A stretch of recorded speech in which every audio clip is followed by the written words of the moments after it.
for closed-captioned local news. KAPP 35.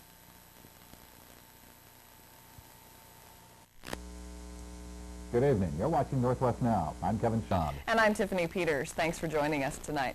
Racial tension continues in Spokane as a student finds her apartment vandalized with graffiti. We'll have more on this coming up this half hour. A bill has been introduced to keep better records of children who fly airplanes. This in response to the young girl who died last month while trying to set a new record. And in tonight's Health Watch, we'll show you some of the benefits of square dancing. Right now, here's your first look at your local news. Hello, I'm Dana Cowley.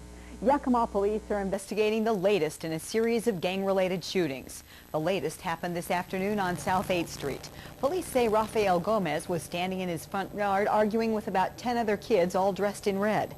Witnesses say that's when shots rang out. Pretty serious? Upper body hits. I don't know the caliber of the weapon involved, so I really don't know how serious they are right now. Police recovered a car seen leaving the scene of the crime. It was abandoned near Kavanaugh's. The car had been reported stolen from the house of Manuel Rojas. He was one of the boys killed in a car accident following a drive-by shooting last Wednesday.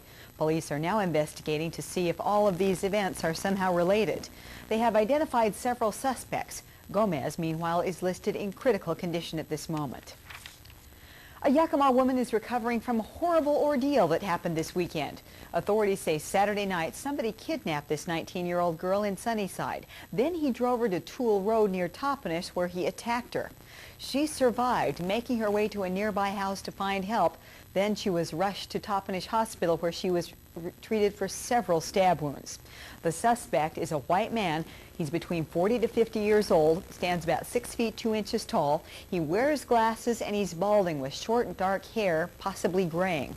Call the police if you can help with this case, 574-2550. Every year at this time, hundreds of people are attracted to the Yakima Air Fair. No doubt, this event is a spectator draw, but it also gives Yakima flight schools a bit of boost in business. The Nolan Dakota Flying Service is just one of a few flight schools in Yakima. The marketing director, Paul Plack, says the air show excites people, actually making some want to go out and learn how to fly themselves. Things really do start to pick up during the air show with all of the high-performance aircraft around and people going around to the booths and talking to people. There's a lot more interest developed during the air show. We'll get real busy during the next few days. Plack says despite the tragic accident of 7-year-old Jessica Dubroff, he believes flying is for everyone. Absolutely. I encourage young people to fly. I was 15 years old when I started. If the air show sparks your interest in flying, booths will be set up at the show specifically to get people started.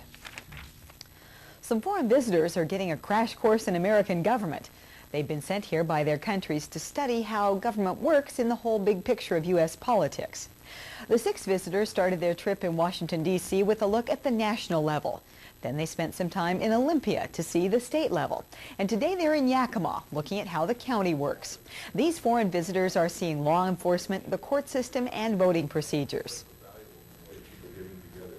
We got so much information that you know, at night you just think about it and you cannot really sleep because all this information really gave us a lot of assistance in also looking at our own country's government vis-a-vis the U.S. government and how each system works.